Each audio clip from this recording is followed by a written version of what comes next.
Le député de Saanich Gulf Islands. Thank you, Madam Speaker. Merci, Madame la Présidente. Je suis ravi de prendre la parole aujourd'hui sur le territoire traditionnel des Wet'suwet'en. Je suis ravi d'être député de ce territoire.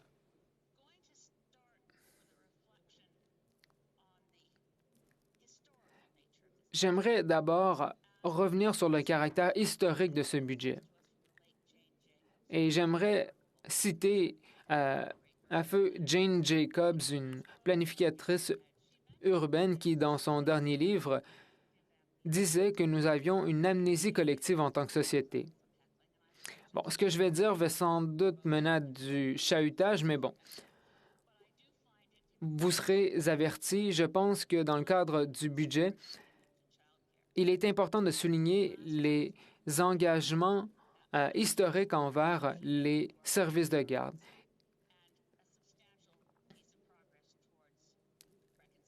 Ensuite, j'aborderai les cibles de Kyoto et la réconciliation.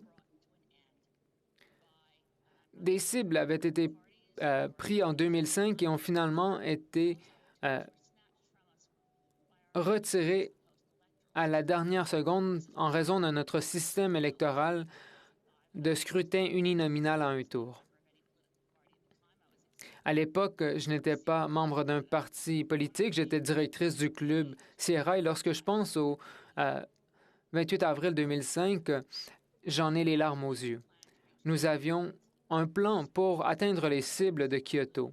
Mais lorsque je parle d'amnésie collective, cela inclut les libéraux qui semblent avoir oublié cette perspective historique. Nous avions un budget détaillé de Ralph Goodale, qui était ministre des Finances. Le ministre de l'Environnement était Stéphane Dion. Ce plan nous aurait amené à une réduction d'au moins 6 sous les cibles de 1990. Nous sommes maintenant à 1 au-dessus des émissions de 1990. Ken Dryden était le ministre qui avait présenté un plan pour les services de garde qui était phénoménal. C'était un plan qui avait obtenu l'aval de 10 provinces et qui contenait un financement. Il y avait également 5 grandes organisations autochtones au Canada représentant les Premières Nations, les Métis, les Inuits, les femmes autochtones, qui avaient appuyé l'accord de Kelowna de 5 milliards de dollars sur 5 ans. Bon, ce n'était pas suffisant, mais c'était un bon point de départ. Mais en raison de notre scrutin nominal à un tour,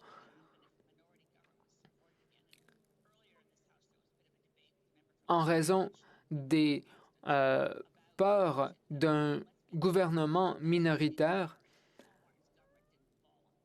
le budget a été adopté, il n'a pas été défait, mais il a été modifié par Jack Layton,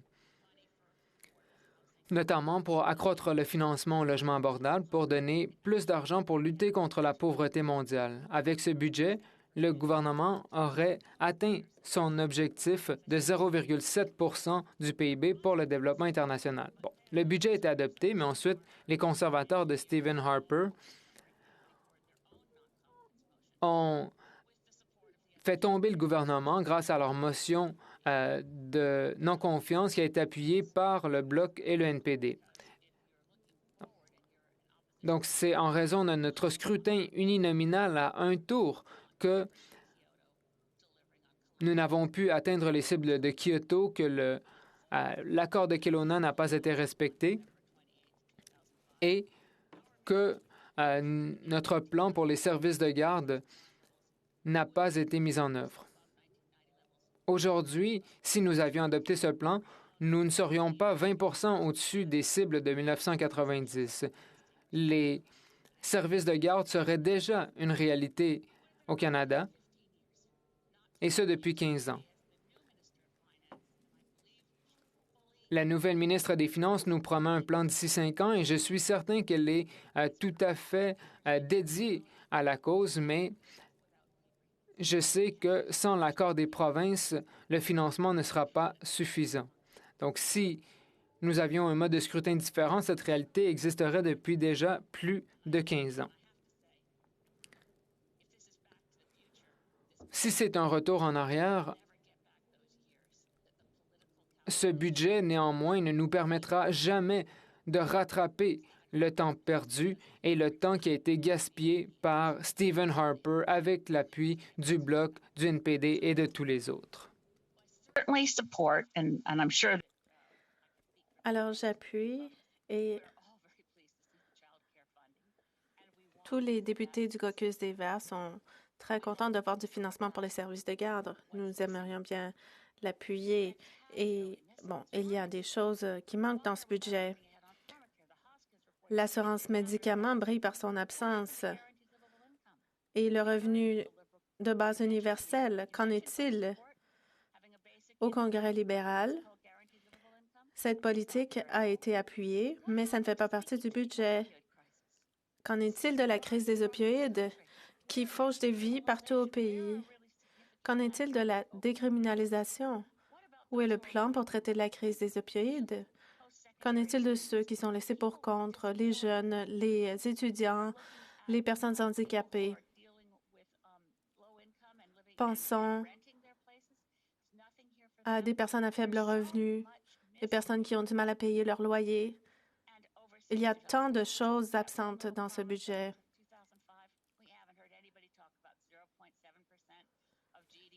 Et personne n'a parlé d'aide internationale, d'aide au développement et du pourcentage du PIB qui était autrefois promis.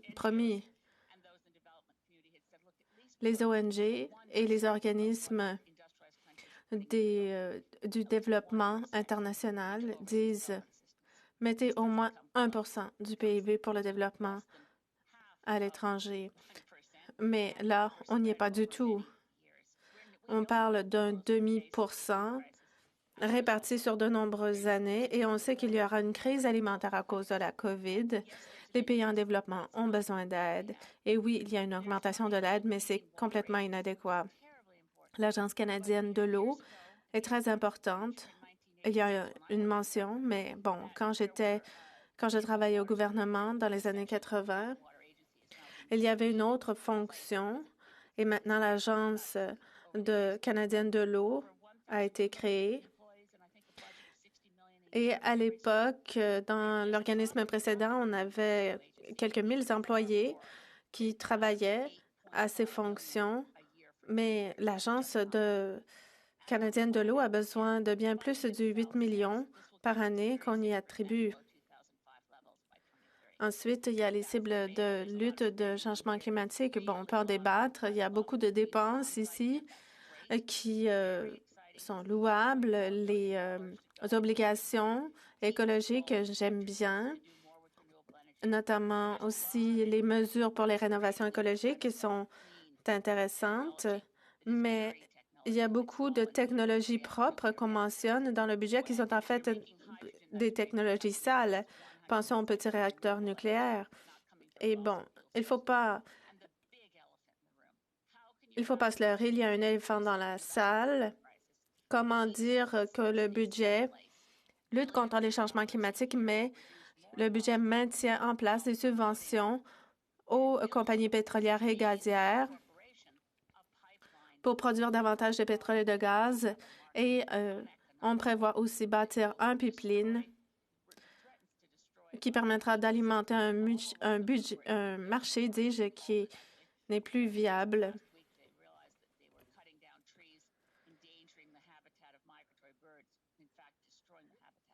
Et que dire des habitats qui seront détruits à cause de ce genre de projet, à cause du projet du pipeline TMX, par exemple?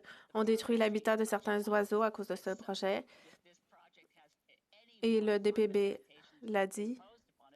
Si on impose davantage de mesures de lutte au changement climatique, eh bien, le projet de pipeline ne sera pas viable. Alors, oui, il y a de bonnes choses dans ce budget.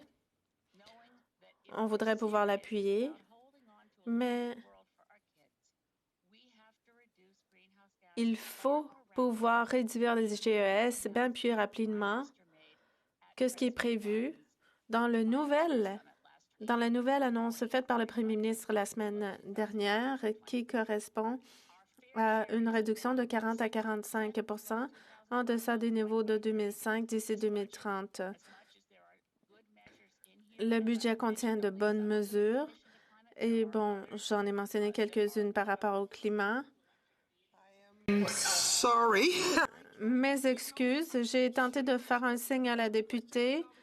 Question, observation à l'honorable député de Kingston-les-Îles. Merci, Madame la Présidente. Je remercie la députée pour son intervention.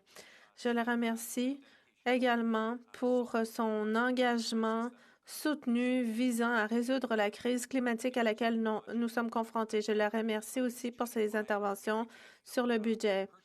Mary Jane Phillip a acheté un livre de Seth Klein, The Good War. C'est une de mes commettantes qui a fait ça. Elle a envoyé le livre à tous les députés. Et au début, l'auteur compare la crise climatique à la Deuxième Guerre mondiale et du fait que le Canada a réussi à se mobiliser à ce moment-là. Ce qui me laisse perplexe, c'est que l'une des raisons pour lesquelles on ne peut pas se mobiliser autant qu'on le souhaiterait, c'est que on a du mal à convaincre tout le monde qu'il faut se mobiliser, alors que pendant la Deuxième Guerre mondiale, c'était beaucoup plus facile de convaincre tout le monde qu'il fallait se rallier, se rassembler et se serrer les coudes. La députée peut-elle nous dire pourquoi les gens ont du mal à se rallier? L'honorable député, je félicite votre commettante qui a envoyé cet excellent livre à tous les députés. Eh bien, il faut faire preuve de leadership. Vous vous souviendrez que les États-Unis ont tardé à se rendre compte qu'il fallait combattre la menace fasciste nazie. Il faut faire preuve de leadership. Plus on dit qu'il faut agir, eh bien, on finira par agir. Et il faut passer le point où on se demande ce qui est possible de faire et il faut faire ce qui est nécessaire. L'honorable député de Drummond. Merci, Madame la Présidente. Je félicite ma collègue de Saanich Gulf Island pour son discours. J'ai bien apprécié entendre les Verts parler d'environnement. C'est un petit peu plus proche de leur nature première et même s'ils n'ont pas toujours été vraiment très cinglants concernant les pipelines, mais c'est une autre histoire.